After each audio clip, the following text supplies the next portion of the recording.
Hi hello how are you friends, this is Sunil. మీరు చూస్తుంది VFX journey. Friends, మనం last class లో model builder node ని use చేసుకుంటూ మనం మోడల్ అనేది క్రియేట్ చేసుకున్నాం. అండ్ మనకి కావాల్సిన కార్డ్స్ ని ఏ విధంగా ప్లేస్ చేసుకోవాలి అండ్ ఎలా చేస్తే మనకి బెటర్ అవుట్పుట్ వస్తుంది అనే దాని గురించి కూడా మనం బిఫోర్ క్లాస్ లో అయితే తెలుసుకున్నాం.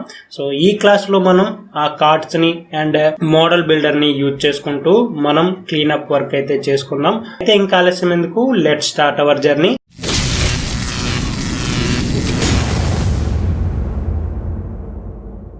మనకి ఎక్కడ వరకు అయితే కావాలో ఆ విధంగా నేను మోడల్ అయితే బిల్డ్ చేసుకున్నాను. సో మీకు ఇన్పుట్ కనుక, సో మన అవుట్పుట్ కనుక చూసుకుంటే, సో మోడల్ బిల్డర్ లో నేను జస్ట్ డిస్ప్లే అనేది ఇక్కడ వైర్ ఫ్రేమ్ అనేది కనెక్ట్ చేస్తున్నాను. సో ఇది కూడా వైర్ ఫ్రేమ్. సో ఈ విధంగా నేను మోడల్ అయితే బిల్డ్ చేసుకున్నాను ఫ్రెండ్స్.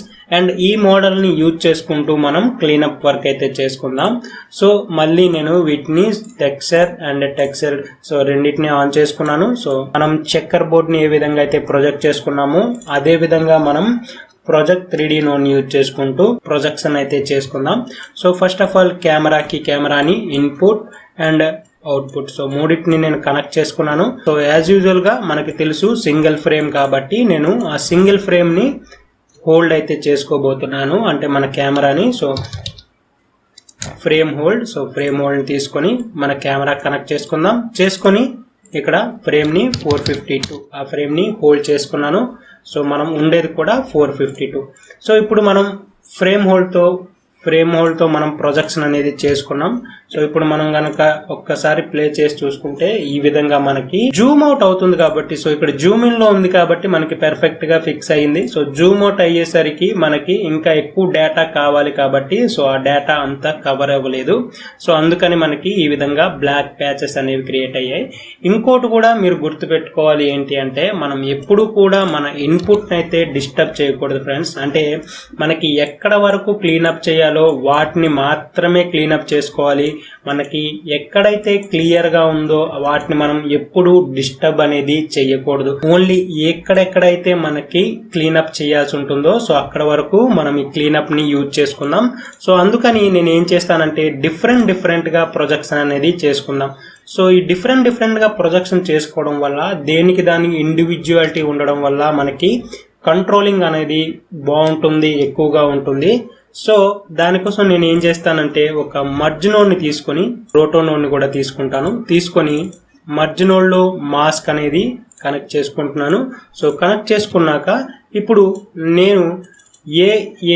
నేను దేన్నైతే క్లీన్ చేసుకోవాలనుకుంటున్నానో వాటన్నిటికీ అయితే నేను రోటోస్ అయితే వేసుకుంటాను. సో ఈ విధంగా సో ఈ రోటో వేసుకుంటే మనకి మన ఎక్కడ ఇన్పుట్ అనేది డిస్టర్బ్ అవ్వకుండా మనం ఎక్కడైతే అవుట్పుట్ అంటే మనకి ఎక్కడైతే ప్యాచెస్ ఉన్నాయో వాటిని మాత్రమే మనం ఈజీగా క్లియర్ అనేది చేసుకోవచ్చు. దానివల్ల మనకి ఏమవుతుందంటే మనకి ఇన్పుట్ అనేది ఎక్కడ డిస్టర్బ్ అవ్వదు. సో మనకి ఓన్లీ మనం ఏదైతే ప్యాచ్ క్లియర్ చేయాలి అనుకున్నామో వాటిని మాత్రమే మనం క్లియర్ చేసుకోవచ్చు. సో నేను ఈ విధంగా మీకు వీటన్నిటిని అయితే క్లియర్ చేసేసుకుంటున్నాను. సో ఈ విధంగా మనం ఎక్కడ ఇన్పుట్ ని డిస్టర్బ్ చేయకుండా ఓన్లీ మనకి ఎక్కడ వరకు అయితే క్లీనప్ చేసుకోవాలో వాటిని మాత్రమే నేను రోటో వేసుకొని క్లీనప్ అనేది చేసుకుంటున్నాను ఫ్రెండ్స్. సో అంతకు మించి నేను ఎక్కడ కూడా ఎక్స్ట్రా అంటే మన ఇన్పుట్ ని ఎక్కడైతే చేయాల్సిన అవసరం లేదో వాటిని ఎక్కడ నేను డిస్టర్బ్ అయితే చేయట్లేదు. సో ఈ విధంగా మనకి ఏ ప్లేసెస్ లో అయితే ప్యాచెస్ ఉన్నాయో వాటన్నిటికీ అయితే నేను రోటోస్ అయితే వేసేసుకున్నాను. సో ఇన్ఫాక్ట్ సో ఇది మన ఇన్పుట్ అయితే ఇది మన అవుట్పుట్ ఫ్రెండ్స్. సో వీటిని మనం క్లీనప్ అయితే చేసుకున్నాం. అండ్ ఫ్రెండ్స్, నేను మీకు బిఫోర్ గా చెప్పినట్టే మనం ఎప్పుడు ఇన్పుట్ అయితే డిస్టర్బ్ చేయకూడదు. సో మనకి ఎక్కడ వరకు కావాలో అక్కడ వరకు మాత్రమే మనం క్లీనప్ వర్క్ అనేది చేసుకుంటూ ఉండాలి. అండ్ నేను ఇంకోటి కూడా చేశాను ఏంటంటే వీటికి కాస్త ఫెదర్ అనేది కనెక్ట్ చేసుకున్నాను. సో మనకి డిజాల్వ్ అనేది పెర్ఫెక్ట్ గా ఉండడానికి, సో పెర్ఫెక్ట్ గా బ్లెండ్ అవ్వడానికి నేను కాస్త ఫెదర్ అనేది ఇచ్చుకున్నాను. సో చూసారు కదా, ఈ విధంగా మనకి ఏవైతే అన్వాంటెడ్ గా ఉన్నాయో వాటన్నిటిని అయితే నేను ప్రొజెక్ట్ చేసుకున్నాను. సో ఈ విధంగా ఇప్పుడు మనం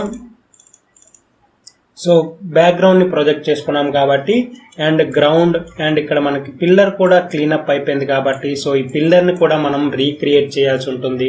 ఎందుకు అంటే మనకి వీటి మీద కూడా ఈ స్పాట్స్ అండ్ మచ్చలు ఉన్నాయి కాబట్టి సారీ ఇది చూపిస్తున్నానని వేరే విధంగా అనుకోవద్దు. సో దీన్ని కూడా మనం క్లీనప్ చేయాల్సి ఉంటుంది కాబట్టి సో వీటన్నిటిని మనం మళ్ళీ వేరేగా పిల్లర్ కి వేరేగా ప్రొజెక్షన్ అనేది చేసుకుందాం అండ్ గ్రౌండ్ కి వేరేగా ఈ విధంగా డిఫరెంట్ గా ప్రొజెక్షన్ అనేది చేసుకుందాం. సో ఇదే ప్రాసెస్ ని యూజ్ చేసుకుంటూ అండ్ ఇదే ట్రాకింగ్ డేటాని యూజ్ చేసుకుంటూ మనం మిగతా పార్ట్స్ ని కూడా క్లీనప్ చేసుకుందాం.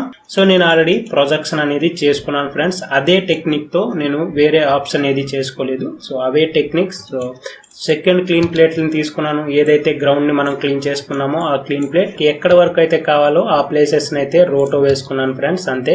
సో వేసుకుని ఐసోలేట్ చేసుకున్నాను. చేసుకున్న తర్వాత సేమ్ యాజ్ టీజ్ గా మనం ప్రాజెక్ట్ 3D నోడ్ ని యూజ్ చేసుకుంటూ సో మనం ప్రొజెక్షన్ అయితే చేసుకున్నాం. ఈ పార్ట్ ని చేసుకుని మనం ఏదైతే ప్రొజెక్ట్ చేసుకున్నామో దానికి ఈ ప్రొజెక్షన్ ని నేను యాడ్ చేసుకున్నాను. దీని తర్వాత మనం ఈ రెండింటిని ప్రొజెక్ట్ చేసుకున్న తర్వాత మన అవుట్పుట్ అనేది ఈ విధంగా అయితే ఉంటుంది. ఇది ఫస్ట్ ఆఫ్ ఆల్ మనం క్లీనప్ చేసుకున్న వాల్, ఇది సెకండ్ గా క్లీనప్ చేసుకున్న మన గ్రౌండ్. సో చూసారు కదా, ఈ విధంగా అయితే నేను ప్రొజెక్షన్ అనేది చేసుకున్నాను. సో చేసుకున్న తర్వాత మీరు గనక ఇప్పుడు ఒకసారి ప్లే చేసి చూసుకుంటే మనకి సో మీరు ఇక్కడ గమనిస్తే గనక మనకి కంప్లీట్ గా ఫస్ట్ ఫ్రేమ్కి వెళ్ళేసరికి మన క్లీన్ ప్లేట్ అనేది అంటే మనం ఏదైతే ఫుటేజ్ ఉందో అది జూమ్ అవుట్ అవ్వడం వల్ల మనకి ఎక్స్ట్రాగా ఇంకాస్త పెయింట్ చేయాల్సి ఉంటుంది. సో మనం ఎక్స్ట్రాగా ఇంకాస్త ప్రొజెక్షన్ అనేది చేయాల్సి ఉంటుంది. సో లాస్ట్ ఫ్రేమ్లో మనకి ఇక్కడ పర్ఫెక్ట్గా మ్యాచ్ అయింది. బట్ ఫ్రంట్కి వెళ్ళేసరికి ఈ ప్యాచ్ అనేది మనకి ఈ విధంగా కట్ అయిపోవడం వల్ల సో ఇన్ఫ్యాక్ట్ మనం ఈ ప్లేస్లో క్లీనప్ అనేది చేయాల్సి ఉంటుంది. సో ఇది మీరు ఈ విధంగా రోటో వేసుకుని దీన్ని క్లీనప్ చేసుకుంటే ప్రాబ్లం లేదు. బట్ మనం ఏం చేసామంటే సో ఈ ప్లేసెస్ అంతటిని కవర్ అవ్వడానికి ఈ విధంగా నేను దీని అంతటిని ప్రొజెక్ట్ అయితే చేసుకున్నాను. అయినా సో లాస్ట్ ఫ్రేమ్ లో మనం ప్రొజెక్ట్ చేయడం వల్ల ఫస్ట్ ఫ్రేమ్ కి వెళ్ళేసరికి ఇంకాస్త ప్యాచ్ అనేది క్రియేట్ అవుతుంది. సో అందుకని నేను ఏం చేశానంటే ఫస్ట్ ఫ్రేమ్ లో కూడా నేను ఒక క్లీన్ ప్లేట్ అయితే క్రియేట్ చేసుకున్నాను ఫ్రెండ్స్. ఇది మన 452 ఫ్రేమ్ క్లీన్ ప్లేట్ అయితే ఇది మన ఫస్ట్ ఫ్రేమ్ అంటే మన 400th frame clean plate. So చూసారు కదా, ఓన్లీ గ్రౌండ్ వరకు మాత్రమే క్లీన్ అప్ చేసుకున్నాను.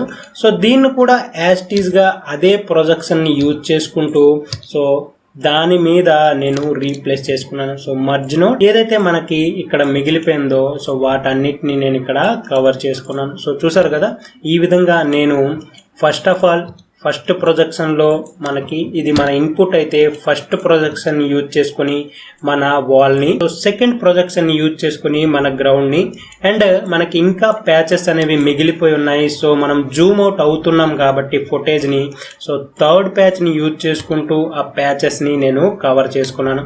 సో మీరు ఎప్పుడైనా గుర్తుపెట్టుకోండి, ఈ విధంగానే మీరు జూమ్ అవుట్ అవుతుంది కదా అని చెప్పి ఫస్ట్ ఫ్రేమ్ ని క్లీన్ ప్లేట్ చేసుకుని యూజ్ చేసుకుంటే సో లాస్ట్ ఫ్రేమ్ కి వెళ్ళేసరికి దాని టెక్స్చర్ క్వాలిటీ అనేది పోతుంది.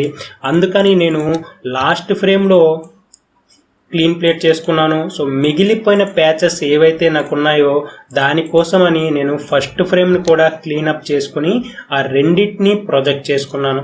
సో చూసారు కదా, సో దానివల్ల సో మనకి ఈ విధంగా మనకి ప్రొజెక్షన్ అనేది చేసుకోగలిగాం. నెక్స్ట్ ప్రొజెక్షన్లో నేను ఏం చేశాను అంటే సో నేను ఈ పిల్లర్ని క్లీనప్ చేసుకున్నాను కాబట్టి సో ఫస్ట్ ఆఫ్ ఆల్ నేను ఎక్కడెక్కడైతే నేను రిమూవ్ చేయాలనుకుంటున్నానో సో అక్కడ వరకు నేను రోటోస్ అయితే వేసుకున్నాను. సో ఎక్కడెక్కడైతే స్పాట్స్ ఉన్నాయో వాటన్నిటికీ వేసుకున్న తర్వాత దాన్ని నేను ప్రొజెక్షన్ చేసుకుని ఈ విధంగా నేను క్లీనప్ అయితే ఫస్ట్ ఇంకొక ప్రొజెక్షన్ యూజ్ చేసుకుంటూ ఈ ప్యాచెస్ ఏవైతే ఉన్నాయో వాటన్నిటిని ఫిల్ చేసుకున్నాను. సో ఓకే, ఐ హోప్ మీకు అర్థమవుతుందని అనుకుంటున్నాను ఫ్రెండ్స్. సో వీటన్నిటిని నేను మళ్ళీ 1 by 1 చేయకుండా మీకు చేసి చూపిస్తున్నాను, ఎందుకంటే డ్యూరేషన్ అనేది చాలా ఎక్కువ అవుతుంది కాబట్టి.